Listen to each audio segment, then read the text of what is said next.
Hi, my name is Jim Morgan, home-based woodworking business owner.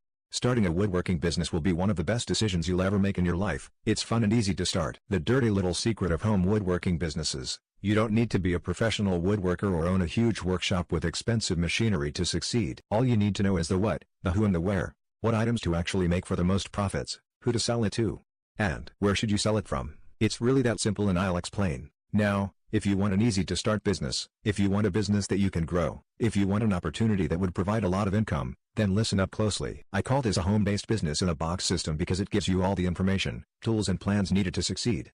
The projects that sell fast and can make you money over and over are simple to build. Even if you have no prior experience, with this guide, written and audio, and a willingness to learn, you could soon be enjoying a profitable and enormously satisfying career, or part-time job, doing something you love. Click the link in the description for all of my details.